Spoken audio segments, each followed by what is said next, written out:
This is the Best or Worst podcast. And now, here are your hosts, Koji Steven Sakai and M. Martin Mapoma. But yeah, so what's your best moment? My best moment in football has to be Super Bowl. Super Bowl has to be the '84 Bears. Okay. Were you alive? Yes. You gotta put that in. Yes, I was very much live. I was an 18-year-old hardcore fan, and I just moved here from Africa. I love football. So my story of football is when I lived here as a little kid, my mom was watching TV for the first time. She's from Trinidad, and so she saw these guys playing the sport with these giant square shoulders. And my mom has always been like, big guy. She always, she was like the kind of woman that manly men, And so she saw these huge guys playing the sport. She's like, why are the shoulders so square? I don't understand it. And I said, Mom, I didn't say this because I was still a kid. They had pads on. And so that memory stuck with me. And so when I came back here, not growing up in Africa, we watched rugby, but football was always that fringe sport to us back then that we'd see.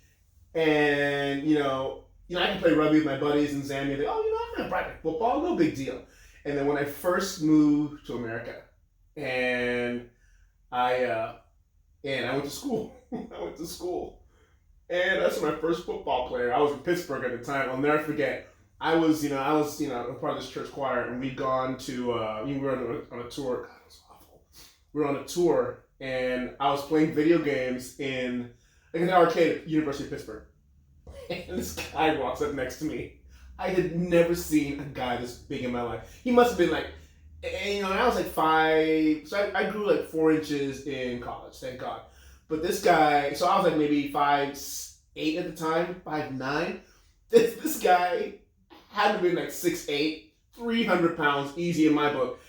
And I'll never forget thinking to myself, I thought that I could come to America and play football against guys like this. It would just destroy me. Yeah. And so what happened was it was a summer, so they had all the the high school recruits. This guy was a high school player. It was Mark Stepnoski, I'll never forget it. He was just standing there, and I was like, Jesus, these guys are huge. And I remember saying, this guy's 18 years old. He's the same age as me, but look like 3 men put together. And so I just became fascinated. And I remember watching the University of Pittsburgh play football, on TV. I don't know who they were playing, and I remember seeing him. I remember that guy's number. And then he got injured or something. He got, there was a foul, and this guy pushed him over. And I'm like, who is pushing over that guy? Anyway, so I became hooked. And the Chicago Bears were going through their, the 84 season. Refrigerator. Yeah, the wooden refrigerator Perry. And so I started watching it. I just became, engrossed in these guys. They had their song that came out, and it was all Bears, Bears, Bears, Bears, Bears. And so, at the time, so I was back in Kentucky. The only team we had around us was Cincinnati Bengals. And I remember not being, that impressed. And so, guys in the school were Bengals fans, and I was like, I'm a Chicago Bears fan. They're like, no. You came to America, you need to be a Bengals fan. They're the closest team to us. So we had this big, the rivalry going back and forth. And when the game came on, and Chicago was playing, I forgot who they were playing. Oh my God, I should know this. Who they played in the Super Bowl? Was it the Patriots? I think it was the Patriots. I don't know football history as well. Yeah, anyway, so the Bears won. And I'll never forget thinking, wow, this, anything is possible. Anything is possible. Yeah. No, that victory to me is probably the best Super Bowl victory I've ever had. Super Bowl-wise. A moment, because I just thought it was so cool. Yeah. And I've been a fan to this day. I loved Walter Payton. I had his jersey, throwback jersey. Those Bears were that was the most impactful season. That was the most impactful Super Bowl for me, as far as that went.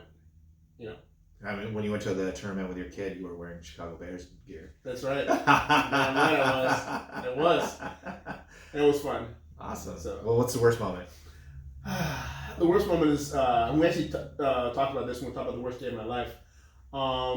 Episode 2. Yeah, episode 2. 2002. Watched the Super Bowl. I was only 5 years old, by the way. 2002? Okay, whatever. I was 12. 2002, I had just moved out here and to LA. Okay. As an actor. And my girl and I have been going back and forth. We kind of split up a little bit. And we were working on getting back together, and she was gonna come out here with me. And it was Super Bowl weekend. I remember watching the Super Bowl. It was the year that Tampa Bay won. With John Gruden after he left. I'll never forget this. And so I was out of town. I was actually in North Carolina, and she my girl had called my phone, and I was a little bit hungover, and we kind of had a little bit of a fight. And she always called me late at night at the time, so I'm not gonna answer the phone. Whatever. I'll call her later when I get back to LA. And so I got back to LA, and I was driving home. I'll never forget. And her friend called me. And I've told the story. I don't have to repeat it again. But she passed away at Super Bowl weekend, and it just gutted me. So that, without a doubt, that's my worst Super Bowl weekend. I don't want to top that. But that was Super Bowl weekend. It was considered like the bloodiest Super Bowl weekend in Milwaukee at the time. There's such a thing? No, as far as homicides go, yeah, she was a part of that. So, yeah, that Super Bowl, I'd be more than happy to forget. Wow. It was 2000. That's almost it's 18 years ago. It was actually January 27th, so coming up in a few days. Wow. So yeah, kind of poignant, huh? Yeah. So that is my worst Super Bowl experience, but I still love the Super Bowl. I could say easily that since I've now that I'm married and I have my son, I've had some pretty good Super Bowl weekends here because I also had the big party, which I'm going to. Yes, you are, and I didn't do it last year, but this year, and it's always a lot of fun because I'm starting to streamline it to where it's people that I like to be around and we can get stupid and without having someone next to go hey you should really watch what you're doing, or I hate people like that. I can't I want people to be themselves, and if I have a party where I can't be myself because there's someone there that I don't know that well, that person shouldn't be at my party. Yeah, why do you invite people like that to your party?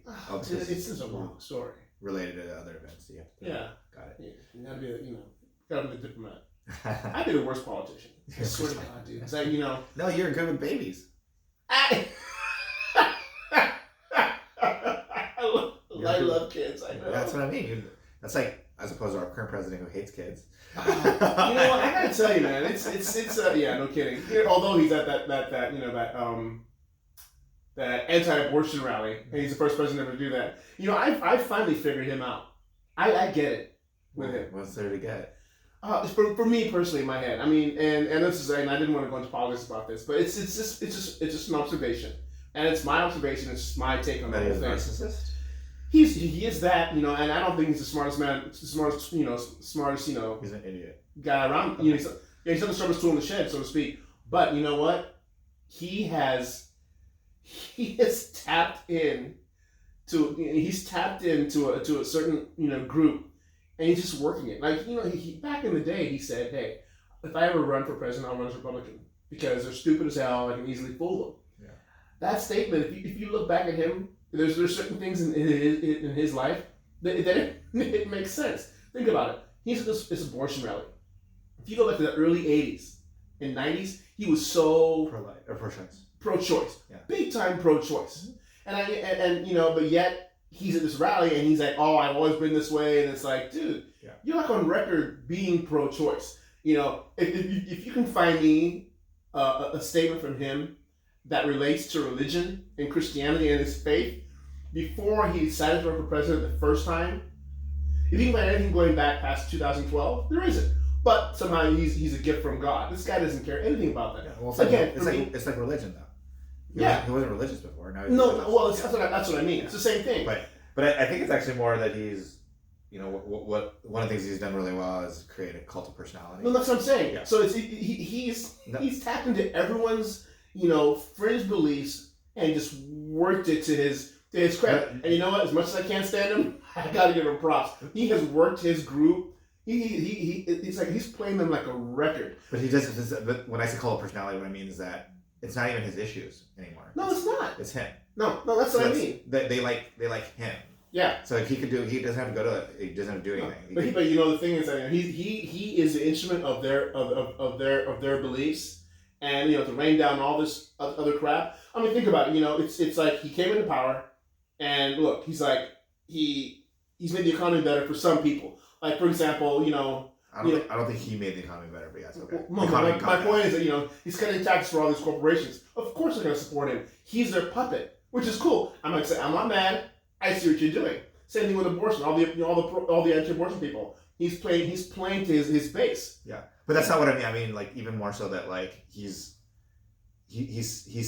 all the code words for everybody, but he doesn't actually do anything. He actually doesn't do anything, and he doesn't care about those issues. And they know that he doesn't care about these issues, but they don't care either because it's about him. That's why, like, the one thing that's given me a hope in this time is that the one thing about cult of personalities is that they die out. No, they do. If it's a movement, that's different. When it's a movement, I wish we could record a revolution podcast, but if it's a movement, then it doesn't die with one person. This could easily be it. Because, but anyway, we should get back to the point. This is the bonus episode, not about Super Bowl. Super Bowl. So let's do a prediction. Let's get a prediction right now. What is your prediction? You know what? I really don't know. I'll go with Kansas City because Kansas City has come from behind twice now, where I thought, oh man, they're screwed. And I think it's gonna be Kansas City. Big by or a little close. I don't think it's gonna be big because San Francisco's defense is no joke. Yeah. But Mahomes just has this gear that he turns on when he's down. He's like, nope. And that gear that he turns on, his team rallies behind him. And that's one of the reasons why I like Patrick Mahomes as a player. Like Tom Brady, may hate the Patriots, but Tom Brady can rally his players. And Mahomes, when he steps up, his players want to step up to be a part of what he's trying to create. I think that's really cool. I think Garoppolo will get there as well. I don't know, man, because San Francisco's defense, when they step up, they just destroy people. I think that Kansas City's offensive line, they're going to have their hands full keeping those guys off of Mahomes because everyone's going to want to take that guy down. Yeah. And I think it's going to be a great game. I don't think it can go one of two ways to me personally. Either be a blowout or it'll just be a field goal to win the game. Is there an alternative between those two sides? No, you decide by field goal. Like it could be a 3-0 game, or like or like a complete blowout. Either way. So it could either be a really blowout or a close game. Is that what we're hearing? Yes. You don't have to clarify it. These guys get it. Wait. Okay. So they're either going to score a lot of points against each other, or they're going to not score that many points against each other. I got it. That's great. Great analysis. I'm glad you're here. I think San Francisco's going to win. You do? Why? What? Why? I just have a feeling. I don't really care that much, to be honest with you. Because the Lakers playing in the Super Bowl? Ultimately, yeah. And plus fantasy football season's over already. I know, man. I gotta get ready. I'm already thinking about who I'm drafting my fantasy football. We do Dynasty. Yeah, I know. Which is the best. Yeah, we do. Frankly, it's the best way to play fantasy football. It is, because you have your team forever, you're totally vested in them, and you watch college football. See, but you don't watch college football the way I do. Well, now I do. Now I'm watching all the highlights for all the players in the first round that I'm going to draft. Anybody looking at? Dude, this year's fantasy draft, rookie draft, is stacked. Yeah, I think you have a first round. First round is going to be all starters, and then second round is I think half of them are going to be studs. This year is the best year. Last year was terrible after Josh Jacobs. Yeah. But this year is it's going to be 1 through 12 is going to be a great draft. And then after that, I think the first 2 rounds are big. That's why I have 8 draft picks in this draft. A ton of draft picks. Anyway, nobody cares about hearing about Dynasty football. So thank you guys so much for listening to this Emergency podcast. Yeah, it's been a lot of fun. Sorry we went a little political there, but hey, you know what? It's all part of the game. Go 49ers. Go. God, I'm a Dodger fan and I hate the San Francisco Giants, so just saying anything San Francisco positive makes me want to. Well, look at it this way. Think about it as football and baseball are such different sports. I know, but I can't. Just does it hurt your mouth to say San Francisco? Even Boston because of Boston Celtics, I can't think of anything positive. I never liked Boston Celtics. So that's the same thing. It's I was when I was a Lakers fan. So I can't be New England. I can be go New England. Oh, okay. I'll never be that way. Yeah. Anyway. Yeah, thanks for listening, guys. Again, Cody said, this is a bonus episode of the Super Bowl. Hope you guys enjoyed it. Leave a comment, good, bad, indifferent, whatever. We won't listen to it or read it. But. Just to be clear, is there a comment that's not good, bad, or indifferent? Is there a different comment between those? Why do you have to do that to me, man? I swear to God. Sorry. Yeah, leave a comment. All right, thanks. And please rate, review, subscribe to our podcast. Thanks. Bye. Bye.